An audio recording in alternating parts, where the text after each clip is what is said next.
আসসালামু আলাইকুম প্রিয় দর্শক, আমার বহুদিনের স্বপ্ন ছিল আমার ছেলেকে ভার্সিটিতে পড়াবো। তো ভাগ্যে কোনো ভার্সিটিতে যাই কোনো পছন্দ হয় না, গিয়ে গিয়ে ফিরে আসি। খুব স্বপ্ন ছিল নার্সদ ভার্সিটিতে পড়াবো, পরীক্ষা দিতেও নিয়ে গেছিলাম। আপনারা দেখছেন আমার ভিডিও। অবশ্য বড় বউ চলে যাওয়াতে আমার ভিডিওটা ছেলের মন খারাপ, পরীক্ষাটা ভালো হয় নাই, সেজন্য ভার্সিটিতে ভর্তি করাতে পারলাম না। দুঃখের সহিত আসছিলাম গ্রিন ইউনিভার্সিটিতে ভর্তি করাতে। তাদের ভার্সিটি সুন্দর, পছন্দ হয়েছে, অথচ তাদের এটুচুর ভালো না, তার জন্য ভর্তি না করে চলে যাচ্ছি।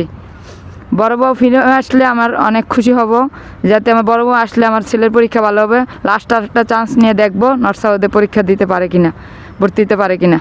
যাই হোক গাইস, আমার শাশুড়ি মেয়ের শরীরটা একটু খারাপ, আগে থেকে গলা ভাঙা ছিল, আজকে আবার জার্নি করে আসছে একটু দূরে, এত কাছাকাছিও না ভার্সিটিটা, তো অনেক ধুলাবালিও আছে, যার কারণে তার আবার একটু ঠান্ডাটা বাড়ছে, গলা ভাঙা। কথা হয়তো বা আপনারা বুঝতে পারেন নাই, আমি আপনাদেরকে বুঝিয়ে বলি। সে মূলত বলতে চাইছে যে বড় সতীন তার ছেলের জীবনটা একদম শেষ করে দিছে। তা আমি এখন এটা ডিটেলস বলি, শাশুড়ি মা তো গলার জন্য বলতে পারে নাই। আমাদের কিন্তু সেই জামাই ইন্টার ফার্স্ট ইয়ারে পড়ে তখন থেকে স্বপ্ন জামাই ইউনিভার্সিটিতে ভর্তি হবে। তখন আমরা হচ্ছে পুরা বাংলাদেশের যত ঘোরার জায়গা আছে সব জায়গা ঘুরবো, কারণ আমাদের জামাইয়ের মধ্যে না ওই যে এক মায়ের এক ছেলে না, সবসময় আদরে আদরে বড় হয়েছে, একটা বাচ্চামি ভাব আছে। তো সেটা ভার্সিটিতে ভর্তি হলে যখন মিশবে, সবাই তো একটু বয়স আছে তাই না, ভার্সিটির যারা স্টুডেন্ট, তো তাদের সাথে চলতে চলতে মেলামেশা করতে করতে তার মধ্যে একটা ম্যাচিউরিটি আসবে, তো তার সাথে তখন ঘুরতে গেলেও সমস্যা নেই। তো এই আশায় বসেছিলাম। তো এইচএসসি পরীক্ষার পরে সময় আসলো তার ভার্সিটিতে ভর্তি হওয়ার, পাবলিকে দিল, কিন্তু সেখানে মানে ঠিকভাবে প্রিপারেশনই নেয় না আপনাদের ভাই, আমি কি বলবো ওনার ব্যাপারে। তো নর্থ সাউথে শেষমেশ আসলো যে প্রাইভেট ইউনিভার্সিটিতে পড়বে, তো পড়বে সে, তার ব্রেন ভালো, তারপরে বাপ মায়ের টাকা আছে, বাপ মায়ের টাকা থাকলে কি কেউ আর মানে কি বলবো খারাপ কোনো ইউনিভার্সিটিতে ভর্তি হয় বলেন, ভালোটাতেই তো ভর্তি হবে। তার কথা হচ্ছে আমি প্রথম সারির কোনো একটা প্রাইভেট ইউনিভার্সিটিতে পড়বো, আর প্রথম বাংলাদেশের মানে একদম র্যাঙ্কিংয়ে ফার্স্ট হচ্ছে নর্থ সাউথ ইউনিভার্সিটি, তার সেটাই পছন্দ হয়েছে। ব্র্যাকেও পড়ার ইচ্ছা ছিল, কিন্তু ব্র্যাকের অ্যামাউন্টটা একটু বেশি হয়ে যায়, যার কারণে নর্থ সাউথই চুজ করে, আর সব দিক থেকে নর্থ সাউথ তার কাছে বেশি ভালো লাগছে। তো সেটার জন্য প্রিপারেশন নিচ্ছিল। বড় সতীন কিন্তু খুব ভালো করেই জানে যে পরীক্ষা কবে, তারপরে জামাই পড়াশোনা একটু হেলামি করে, সব কিছু মিলে তার বাপ মায়ের টাকা আছে, মনে করে যে টাকা দিয়ে দুনিয়ার সব কিছু হয়ে যায়, টাকা থাকলেই সব করা যায়, মানে এই ধরনের একটা চিন্তাভাবনা তার মধ্যে। তো বড় সতীন সবটাই কিন্তু জানতো। তারপরও জামাইয়ের পরীক্ষার ঠিক এক মাস কি তার, হ্যাঁ 1 মাসই হবে, 1 মাস আগে একটা ঝামেলা করলো। কি দরকার ছিল, এমনিতেই তার 1 বছর গ্যাপ চলে গেছে, কোনো জায়গায় চান্স পায় নাই, মানে 1 বছর কোথাও ভর্তি হয় নাই, সময়টা তো লস গেল। এইবার প্রিপারেশন নিল, এবার এই কাজটা করার মানেটা কী ছিল আমি সেটাই বুঝলাম না। সেও একটু পড়াশোনা করতেছিল টুকটাক যা করার, প্রাইভেট ইউনিভার্সিটিতে সবাই বলে যে তেমন একটা নাকি প্রিপারেশন নেওয়া লাগে না, জাস্ট একটু হালকা পাতলা প্রিপারেশন থাকলে পরীক্ষা দিলে নাকি চান্স পেয়ে যায়। কিন্তু আমার জামাইয়ের দুর্ভাগ্য যে তার ঘরে এমন একটা বউ ছিল, সে নিজেই তার হাজব্যান্ডকে সাপোর্ট করে না, তার মানে যখন সবচেয়ে বেশি দরকার তখনই তাকে ছেড়ে চলে গেছে। আর আমার বিষয়টা যেটা, আমাকে সবাই খারাপ বলেন, হ্যাঁ আমি খারাপ, জামাই আমাকে ভালোবাসেন, আমি সবটাই ভালো করে জানি। বড় সতীনের তো বিয়ের আগে ওদের 1 বছরের রিলেশন ছিল, তারপরে এখন সংসার জীবন 6 বছর ধরে ওরা সংসার করতেছে। এই 6 বছরের সংসারে মানে ওদের মধ্যে কত স্মৃতি, কত ভালোবাসা, কত মায়া মহব্বত, সেটা আপনারাই চিন্তা করেন। 6 বছর তার এমনি এমনি চলে যায় না। তো সেই সব কিছু ভুলে মানে ও চলে গেছে, ওর মন চাইছে, ওর মন মতো কিছু হয় নাই, কিছু একটা হয় নাই, ও সংসার ছেড়ে চলে গেছে। আর কোনো কিছুর বালাই নেই যে আমার হাজব্যান্ডের পাশে আমার থাকা উচিত, হাজব্যান্ডকে একটু মানে বোঝানো উচিত, মানে যা যা করা লাগে আর কি, আমি সেটাই বোঝাতে চাচ্ছি। মোটিভেট করা উচিত যে না আপনি পড়াশোনা করেন, বাচ্চাদের একটা ভবিষ্যৎ আছে, আর আপনি পড়লে তো আমরাও সবার কাছে বুক ফুলিয়ে বলতে পারবো যে আমার জামাই নর্থ সাউথে পড়ে। নর্থ সাউথ কিন্তু সবাই চিনে, বাংলাদেশের এমন কোনো মানুষ নাই যে এই প্রাইভেট ইউনিভার্সিটিটাকে মানে চিনে না। তো সেই সময় ছেড়ে চলে গেছে, এই জায়গায় আর কি বলা যায় বলেন। এই কারণে শাশুড়ি মা একটু রাগে থেকে বলছে যে বড় বৌমার কারণে তার ছেলের জীবনটা শেষই। আমি নিজেই বলতেছি আমি খারাপ, আমি তো ছেড়ে চলে যেতে পারলাম না। আমার সাথে এই 4টা বছরে আপনাদের ভাইয়া মানে কি করছে, এখন বড় সতীন যাওয়ার পরে আমার উপর দিয়ে কি যাচ্ছে সেটা একমাত্র আমি জানি। আমি কখনো কারোর কাছে এইসব জিনিস শেয়ার করি না, কারণ আমার মনে হয় কি সংসারে হাজব্যান্ড ওয়াইফের মধ্যে যেসব ঝামেলা হয় বা মনোমালিন্য হয় এটা নিজেরাই ঠিক করা সবচেয়ে বেশি ভালো। বাইরের মানুষকে বললে বাইরের মানুষ কি 2-4টা কথা আরও বাড়ায় বলে আরও ঝামেলা বাড়ায় দেয়। এই যে বড় সতীন আপনাদের কাছে বলে গেছে ভিডিওতে, সংসারের কারোর কাছে বললো না, মন চাইছে চলে গেছে, তো মানে ভিডিওতে বললো আপনাদের কাছে বললো, আপনারা কি এটার কোনো মানে ফায়দা করতে পারছেন? আপনারা আরও কি বলছেন, ও তো কষ্ট করছে ঠিকই আছে, ওকে সবসময় বসে বসে সহ্য করবে নাকি এসব, ভালো হয়েছে বলে চলে গেছে। মানে আপনারা জিনিসটা মিটমাট করবেন, ওকে ভালো 2টা কথা বলবেন, দূরে থাক। বলতেছেন কি ও অনেক কষ্ট পাইছে এই কারণে ও চলে গেছে, আপনারা উল্টা বলবেন যে যতই কষ্ট হোক না কেন সংসার করতেই হয়, এটা মেয়েদের জীবন, সব দিকে তুমি কখনো পারফেক্টলি কিছু পাবা না।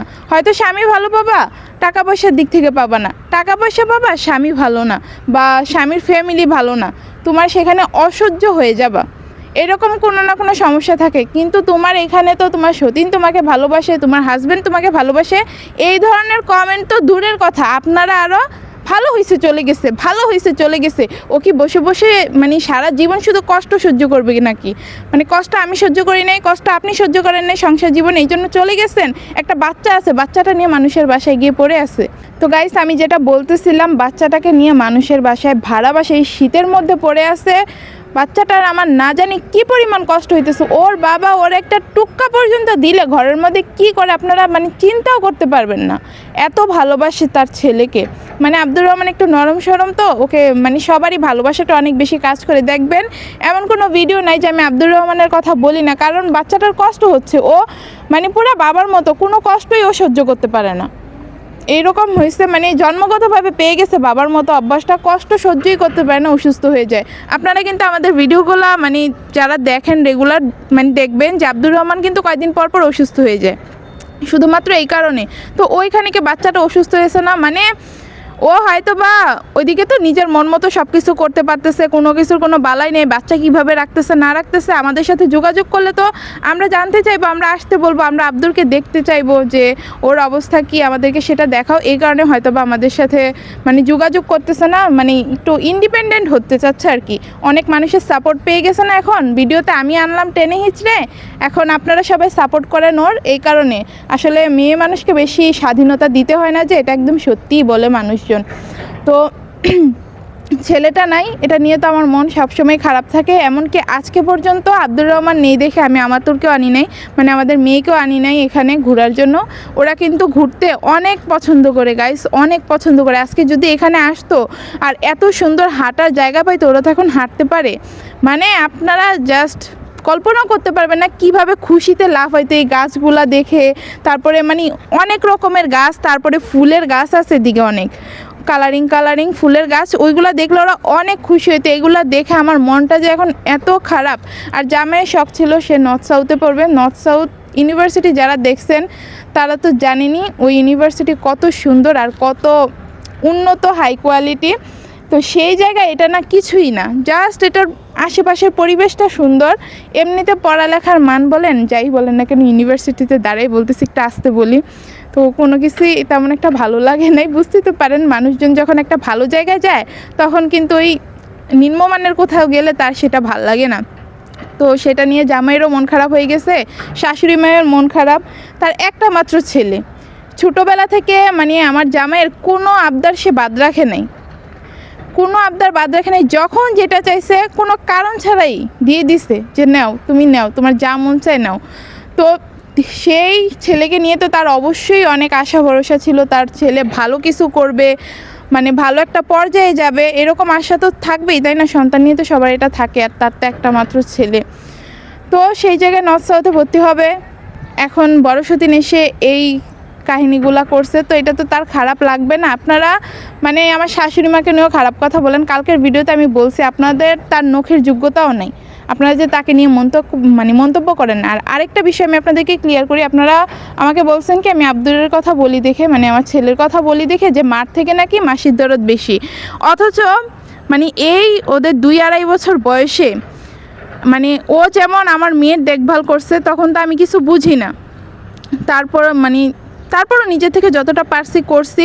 আব্দুর রহমান যখন হয়েছে 4 মাস পরে আমাদের মেয়ের, তখন তো আমি মোটামুটি বুঝে গেছি অনেক কিছুই। তো বুঝার পরে তখন আমি আমাতুরকেও টাইম দিছি, আমাতুরের জন্য আমাতুর মানে অনেক রাত জাগতো, আমাতুর প্রচুর পরিমাণে রাত জাগতো। ওরে মনে করেন যে বেস্ট ফিডিং করে আবার বসায় করা লাগতো, শুয়াই আমি ওকে কোনোভাবে বেস্ট ফিডিং করাতে পারতাম না। তো ওই টাইমে আমার কোমরের ব্যথায়, এখন পর্যন্ত আমার কোমর ব্যথা যায় না, আমি একটু কাজ করলে আমি কোমর ব্যথায় পুরো হয়রান হয়ে যাই। ওই যে একটা আমার মধ্যে মানে গ্যাপ আসছে, সকালবেলা উঠলে এখনও পর্যন্ত আমার বমি ভাব যায় না। আমি অতটা অসুস্থ ছিলাম প্রেগনেন্সি টাইমে, এখনও পর্যন্ত ওইগুলা দুর্বলতা আমি কাটিয়ে তুলতে পারিনি। তো আমি এত কষ্ট করে তারপরে তো মানে ওর ডেলিভারির পরপর তো আর কাজ করতে পারতো না। আমি আব্দুর রহমান হচ্ছে একটু পরে ওর একটা সমস্যা ছিল, গ্যাসের থেকে মনে হয় সমস্যাটা হয়েছে, একটু পরে হাগু করতো খালি একটু করে।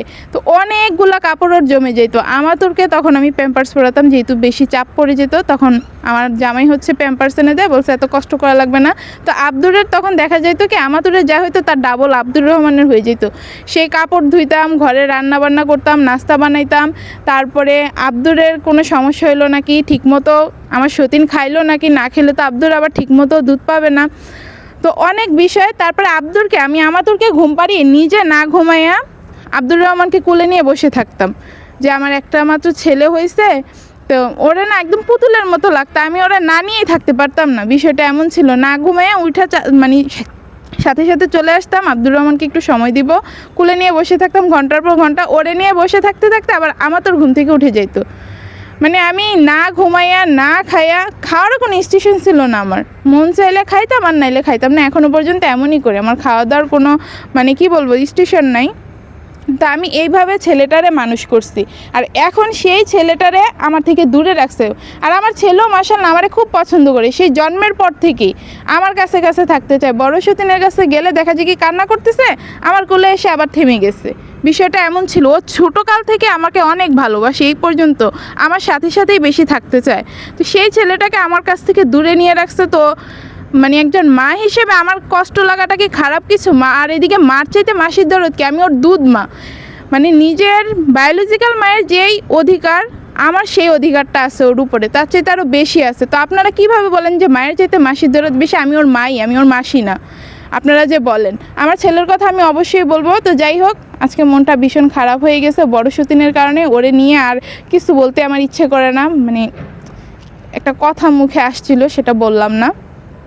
ওর মতো ভালো থাকুক, এখন আমি আমার মতো চালাই যাই। আর জামাইয়ের লাস্ট একটা সুযোগ আছে নর্থ সাউথে পরীক্ষা দেওয়ার, সেখানে দেখা যাক এবার চান্স পায় নাকি। আগের বার দিয়ে তো বুঝে আসছে যে পরীক্ষা কেমন হয়। একটা কল চলে আসছিল, যার কারণে আমার ভিডিওটা কাট করতে হয়। আর যেটা বলতেছিলাম, জামাইয়ের আর একটা মাত্র সুযোগ আছে নর্থ সাউথ ইউনিভার্সিটিতে পড়ার, অ্যাডমিশন সামনেই মার্চের দিকে মনে হয়।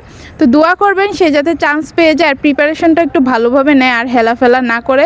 এটা যদি মানে চান্স না পায়, তার লাইফই পুরা শেষ বলতে গেলে। একটা ভালো ইউনিভার্সিটিতে যদি না পড়তে পারে, তো সবাই দোয়া করবেন, এটাই বলবো আবারও। আর ব্লগটা এখানেই শেষ করতেছি। আল্লাহ হাফেজ।